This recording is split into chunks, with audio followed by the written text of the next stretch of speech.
Holidays-nale, adu namma GT Holidays da. GT Holidays, South India's #1 travel brand. You know you are special when you're with GT Holidays. நம்முடைய பாரத பிரதமர் ஐயா நரேந்திர மோடி அவர்கள் இந்த புண்ணிய பூமி அரியலூர் மாவட்டத்துக்கு வர்றாங்க. இதெல்லாம் சோழ பேரரசனுடைய காலகட்டத்தில் உலகத்தையே ஆண்ட ஒரு மாபெரும் ஒரு நிலம். 1012 ஆரம்பிக்கப்பட்ட கங்கை கொண்ட சோழபுரம் கோவில் 1025 கட்டி முடிக்கப்பட்ட பிறகு கிட்டத்தட்ட 250 ஆண்டுகளுடைய தன்மையை பாரதத்திலிருந்து உலகத்திற்கு நாம் கொடுக்கக்கூடிய கலாச்சாரத்தை எல்லாம் பறைசாற்றிய நிலம் இன்னைக்கு மிக பெருமையாக இருக்கிறது. நாங்களும் இங்கே நின்று கொண்டிருக்கின்றோம். அன்பு சொந்தங்களே, நம்முடைய பாரத பிரதமர் அவர்கள் இங்கிலாந்து வெற்றி பயணத்தை முடித்துவிட்டு மாலத்தீவு வெற்றி பயணத்தை முடித்துவிட்டு நேரடியாக நம்முடைய தமிழகத்துக்கு வந்திருக்கிறாங்க. அதிலும் நேரடியாக நேற்று தூத்துக்குடி விமான நிலையத்தை திறந்து வைத்துவிட்டு நேரடியாக கங்கை கொண்ட சோழபுரத்துக்கு வர்றாங்க. இங்க வந்த பிறகு மாபெரும் மன்னன் ராஜேந்திர சோழன் அவர்கள் திருவாதிரை நட்சத்திரம், இன்னைக்கு Tamil calendar English calendar merge பண்ணும்போது 23 ஜூலை இந்த ஆண்டு திருவாதிரை நட்சத்திரம் வந்துச்சு. திருவாதிரை நட்சத்திரத்தன்னைக்கு ஆரம்பிக்கப்பட்ட அந்த மத்திய அரசினுடைய விழா இன்னைக்கு 27ஆம் தேதி முடிவுக்கு வருது. பிரதமர் அந்த நிகழ்ச்சியில் பங்கேற்கிறாங்க. 1000 ஆண்டுகள் இந்த கோவில் கட்டி முடிக்கப்பட்டு 1000 ஆண்டுகள் ஆகுது. கடாரம் தேசத்தை ராஜேந்திர சோழனுடைய படைகள் அதை ஆட்கொண்டு 1000 ஆண்டுகள் ஆகுது. அதையெல்லாம் கௌரவிக்கும் விதமாக பாரத பிரதமர் நரேந்திர மோடி அவர்கள் இன்றைக்கு ஒரு மத்திய அரசு நாணயத்தை வெளியிடுறாங்க, ஒரு கரன்சி வெளியிடுறாங்க, காயின் வெளியிடுறாங்க. அதுவும் நமக்கு பெருமை. நம்முடைய ஐயா மாஸ்ட்ரோ இளையராஜா அவர்கள் சின்மயா மிஷனோடு இணைந்து பகவத்கீதையை முழுவதுமாக தமிழ் வரிகள்ல தமிழ் வார்த்தைகள்ல இளையராஜா ஐயாவுடைய இசையில இன்னைக்கு மேடையில நம்முடைய பாரத பிரதமர் நரேந்திர மோடி ஐயா வெளியிடுறாங்க. இதெல்லாம் நமக்கு பெருமை. அதை தாண்டி 23 ஜூலையிலிருந்து இன்று வரை கிட்டத்தட்ட 4 நாட்கள் எல்லா இடத்திலும் கூட ஏஎஸ்ஐ அவர்கள் நடத்தக்கூடிய கலை நிகழ்ச்சி, கலாச்சார நிகழ்ச்சி எல்லாம் நடக்குது. 34 ஆதீனங்கள் தமிழகத்தில் இருக்கிறாங்க. இன்னைக்கு 29 ஆதீனங்கள் பங்கு பெறக்கூடிய மேடை நிகழ்வு நடக்குது. அதிலும் பாரத பிரதமர் அவர்கள் பங்கேற்கிறாங்க. நம்முடைய மத்திய அமைச்சர் ஐயா முருகன் அவர்கள், நம்முடைய மாநிலத்துடைய தலைவர் அண்ணன் நயினார் நாகேந்திரன் அவர்கள் பிரதமரோடு திருச்சியில் இருக்கிறாங்க. ஸோ பிரதமர் அவர்கள் இங்கே கங்கை கொண்ட சோழபுரம் வந்த பிறகு அவர்களும் இந்த மேடை நிகழ்ச்சியில் பங்கேற்பாங்க. எங்களுடைய தலைவர்கள், குறிப்பாக எங்களுடைய மாநிலத்தினுடைய பொதுச் செயலாளர் அண்ணன் கருப்பு முருகானந்தன் அவர்கள், இங்க இருக்கக்கூடிய எங்களுடைய மாவட்ட தலைவி, மாவட்ட தலைவர்கள் எல்லோரும் கடுமையாக உழைத்து பிரதமர் அவர்களுக்கு 50,000க்கு மேல தொண்டர்கள் உற்சாகமான வரவேற்பு ஹெலிபேடிலிருந்து கோவில் வரை கொடுத்திருக்கிறாங்க. அதே போல நேற்று தூத்துக்குடியில் உற்சாகமான வரவேற்பு பார்த்தோம். லேட் நைட் திருச்சியிலையும் பார்த்தோம். மிகுந்த மகிழ்ச்சி பிரதமர் அவர்கள் இங்கே வந்திருப்பது. பிரதமர் அவர்களை பொறுத்தவரை அரசியல் ரீதி என்று சொல்வதை விட நேற்று தூத்துக்குடியை பொறுத்தவரை மிக முக்கியமான விமான நிலையங்கன்னா சவுத் தமிழ்நாடுக்கு ரொம்ப காலமா நமக்கு தேவைப்பட்டது. இரவுல பயணம் செய்யக்கூடிய ஒரு விமான நிலையம் நமக்கு வேண்டும் என்று நேற்றே மத்திய அமைச்சர் சொன்னாங்க. நேரடியா தூத்துக்குடி, டெல்லி, மும்பை 2 இடத்துக்கும் தூத்துக்குடியை கனெக்ட் பண்றாங்க. ஏன்னா தூத்துக்குடி சொந்தங்கள் அவ்வளவு பேர் பாம்பேல, டெல்லியில் இருக்கிறாங்க. அது எங்களுக்கு ரொம்ப சந்தோஷம். வளர்ச்சிக்கான திட்டம்.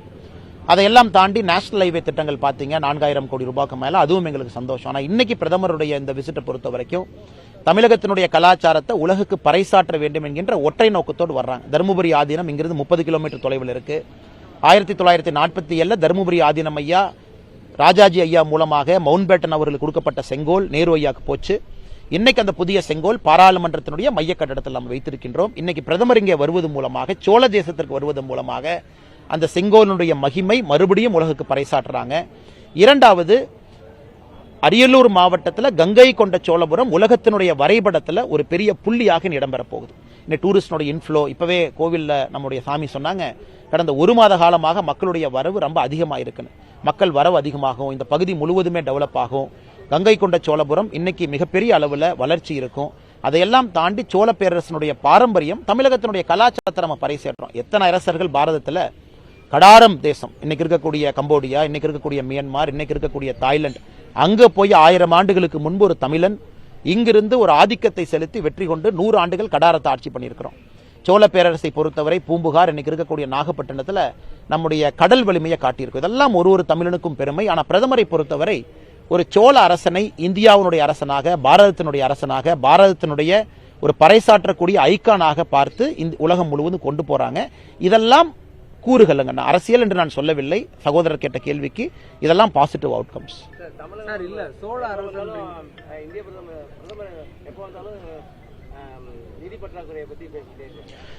முதல்ல நம்முடைய தமிழகத்தினுடைய மாண்புமிகு முதலமைச்சர் ஐயா மு க ஸ்டாலின் அவர்கள் விரைவில் குணம் பெற்று வெளியே வரணும். எங்களுக்கும் வருத்தம் தான்.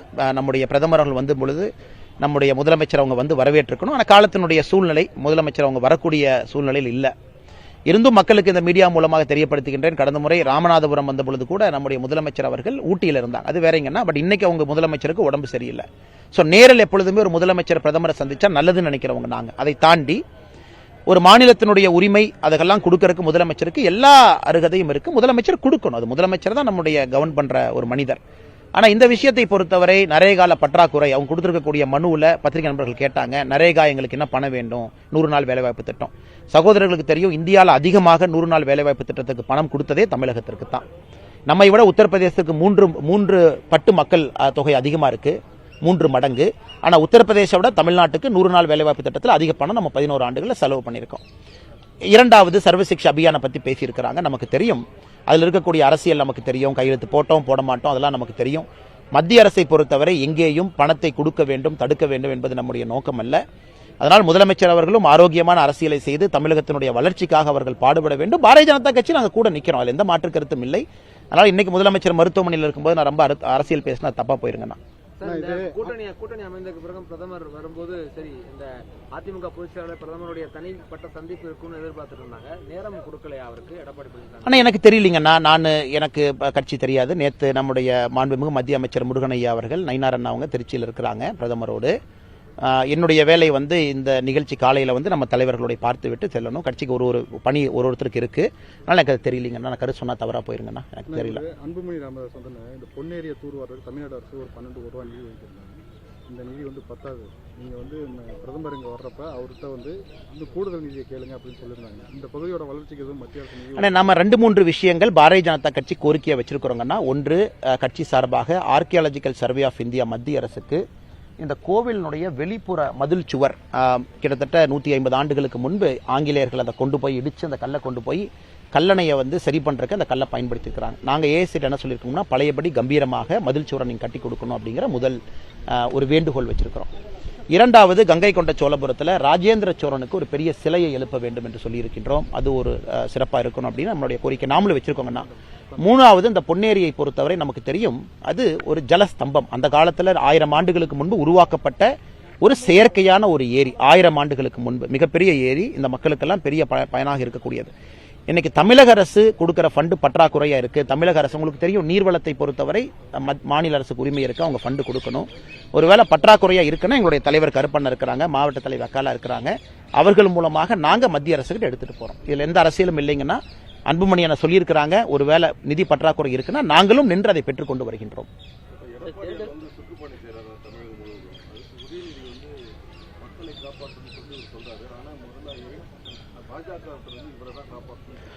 ஆனா ஒரு எதிர்க்கட்சி தலைவருக்கு மக்களை சந்திப்பதற்கு முழு உரிமை இருக்கு. அதை எதிர்க்கட்சி தலைவர் செய்யறாங்க. அவங்க போகணும், மக்களை சந்திக்கணும், பேசணும், ஆளுங்கட்சி செய்யக்கூடிய தவறுகள் எடுத்து வைக்கணும். இன்னைக்கு உதயநிதி ஸ்டாலின் அவர்கள் போட்டியா நடந்து வரணும், போட்டியா அவங்க நடத்தணும்னு நினைச்சாங்கன்னா அவரும் வரட்டும், 4 ஆண்டுகள் சாதனையை சொல்லட்டும் மக்கள் முன்னாடி. இப்ப நாங்க ஒரு முறையும் 5 ஆண்டுகள் முடிந்த பிறகு நாங்க மக்களை பார்க்கிறோம், 10 ஆண்டுகள் முடிந்த பிறகு நாங்க பார்க்கிறோம், 11 ஆண்டுகள் முடிந்த பிறகு பார்க்கிறோம். உதயநிதி அவர்கள் சாதனையை சொல்லட்டும். நாங்க 4 ஆண்டுகள் இவ்வளவு பண்ணியிருக்கோம். அதனால் சாதனைகள் எதுவும் செய்யாமல் வெறும் சோதனைகளை மட்டும் மக்களுக்கு கொடுத்துட்டு வேண்டுமென்றே ஒருவரின் மீது குற்றச்சாட்டு வைப்பது எப்படி முறையாகும்? அதே தான் அன்புமணி ராமதாஸ் அவர்கள் செய்யறாங்க. அவங்க இன்னைக்கு போறாங்க, அதையும் நாங்கள் வரவேற்கின்றோம். காரணம், அவங்களும் திராவிட முன்னேற்ற கழகம் அரசு செய்திருக்கக்கூடிய தவறுகளை சொல்றாங்க. ஆனால் எங்களை பொறுத்தவரை, உதயநிதி அவர்களை பொறுத்தவரை, அவர்கள் எதுவுமே செய்யாம வெறும் வாய்ச்சவடால வண்டி ஓட்டி கொண்டிருக்கின்றார்கள். அவங்க நாங்க போய் மக்களை சேர்த்துறோம் ஊரா போறக்கு நேரம் இருக்கக்கூடிய உதயநிதி அவர்கள் மக்களுக்கு என்ன நல்லது பண்ணுன்னு சொல்றதுக்கு எனக்கு பிரச்சனை. அதனால முதலமைச்சர் அவர்கள் மருத்துவமனையிலிருந்து குணமாகி வெளியே என்ன சாதனை செஞ்சிருக்குன்னு சொல்லுவாரு. தேர்தல் வாக்குறுதி 511 தேர்தல் வாக்குறுதியில் எவ்வளவு செஞ்சிருக்கும் அப்படின்னு வெள்ளை அறிக்கை மருத்துவமனையிலிருந்து வந்தோடனே கொடுப்பாரு, நாங்க நம்புறோம்.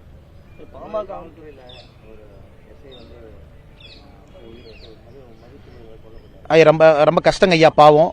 மருத்துவமனையில் அட்மிட் ஆயிருந்தாங்க. மருத்துவமனையிலிருந்து நேற்று சிகிச்சை பலனின்றி ஐயா இறந்துட்டாங்க. தமிழ்நாடு முழுவதுமே பொதுமக்களுக்கு அபாயம், குழந்தைகளுக்கு அபாயம், இன்னைக்கு காவல்துறைக்கு அபாயம், எல்லா இடத்துலையும் இது தொடர்ந்து நடக்குது. அதனால் நிச்சயமா முதலமைச்சர் செய்ய வேண்டிய ஒரே ஒரு வேலை, காவல்துறைக்கு ஒரு கமிஷன் போட்டு முதல்ல காவல்துறைக்கு தேவையான உபகரணங்களை கொடுக்கணும், காவல்துறைக்கு தேவையான எல்லா வசதிகளும் செஞ்சு கொடுக்கணும், காவல்துறைக்கு சுதந்திரம் கொடுக்கணும். இது மூன்றுமே இல்லை என்றால் நேரடியாக மக்களை பாதிக்கும். அதனுடைய விளைவுகளை நம்ம கடந்த 2 ஆண்டுகளா கடுமையா பார்க்கிறோம். கடந்த 4 ஆண்டுகளா பார்க்கிறோம், 2 ஆண்டுகளா கடுமையா பார்க்கிறோம். நன்றி அண்ணா. அது ஒரு பெரிய இஷ்யூ இல்லைங்க அண்ணே. எல்லாரும் ஒரே இதுல தான் இருக்கிறாங்க. எல்லோரும் திமுகவை அகற்ற வேண்டும் என்று இருக்கின்றார்கள். அதனால் இது ஒரு பெரிய சண்டை இல்லை, நல்ல காலம் பிறக்குது, எல்லாம் சரியாக இருக்கும் என்பது எங்களுடைய நம்பிக்கை. அண்ணே, தேசிய ஜனநாயக கூட்டணி இன்னைக்கு வலிமை அடைஞ்சிக்கிட்டு இருக்குங்கன்னா நிச்சயமா எல்லோரும் வருவார்கள், நம்பிக்கை இருக்கு. அன்புமணி அண்ணன் பேசுறதையும் நான் கேட்டுட்டு இருக்கேன், ஐயா பேசுறதையும் கேட்டுட்டு இருக்கேன். எல்லோரும் ஒருமித்த கருத்துல தான் இருக்கிறாங்க. எதிர்க்கட்சி நண்பர்கள் எல்லோரும் பேசுறாங்க. நல்ல விதமாக இந்த கூட்டணி அமையும். நன்றிங்கண்ணா, சிறப்பா இருக்கட்டும் இந்த நாள் உங்களுக்கு. Thank you sir. நான் தனியா வர்றேன், கூட்டம் தனியா வர்றேன்.